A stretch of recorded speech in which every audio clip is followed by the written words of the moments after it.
কাজ ছেড়ে বাড়ি ফিরতে গিয়ে হাতির হানায় মৃত্যু নকশালবাড়ির মরিজতের। দুই ভাইয়ের বাড়িতে এলেন শিলিগুড়ির মেয়র গৌতম দেব। গতকাল বাগডোগরা কেষ্টপুর সংলগ্ন জাতীয় সড়কে হাতির হানায় দুই ভাইয়ের মৃত্যুর ঘটনায় শোকের ছায়া নেমে এসেছে এলাকায়।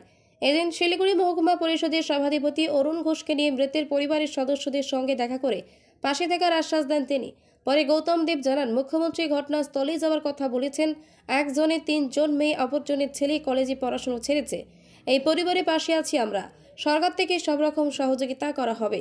পরিবারের অবস্থা মুখ্যমন্ত্রীকে জানাবো বলে তিনি জানান। বাগডোগরা কেষ্টপুর সংলগ্ন জাতীয় সড়কের হয়ে ঘরে ফেরার পথে এই মর্মান্তিক মৃত্যু হয় দুই ভাইয়ের। গোটা ঘটনায় শোকাহত গোটা এলাকা। একটু আগেই মাননীয় মুখ্যমন্ত্রীর সাথে আমাদের কথা হয়েছে এবং উনি বললেন যাও ওখানে গিয়ে এদের পাশে দাঁড়াও। একদম প্রত্যন্ত গ্রামীণ এলাকার ভিতরে দুজন আদিবাসী সম্প্রদায়ের মানুষ, দুই ভাই, 3টে ছোট ছোট মেয়ে, তারা স্কুলে পড়ে এবং আরেকটি যে ভাই, তার বড় ভাই, তার ছেলে, সে কলেজে ফাইনাল ইয়ারের স্টুডেন্ট ছিল, পড়াটা কমপ্লিট করতে পারেনি। যারা কাজের লোক ছিল তারা দুজনেই নেই।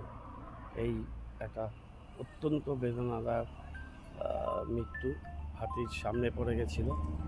আমরা সমস্ত বিষয়টা দেখলাম। আমি একটু পরেই মাননীয় মুখ্যমন্ত্রীকে জানাবো ঘটনাগুলো।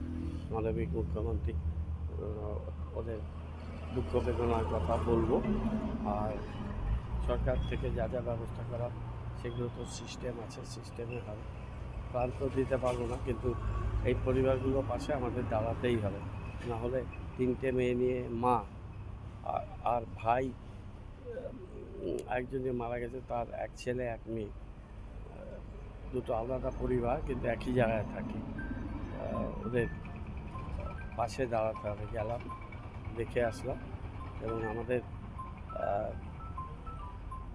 রাজ্য সরকারের মাননীয় মুখ্যমন্ত্রীর আর আমাদের সবারই তাদের প্রতি সমবেদনা। আমার সাথে অরুণ ঘোষ ছিল আমাদের সভাধিপতি এবং হাটেগিসা প্রধান, উনি ছিলেন।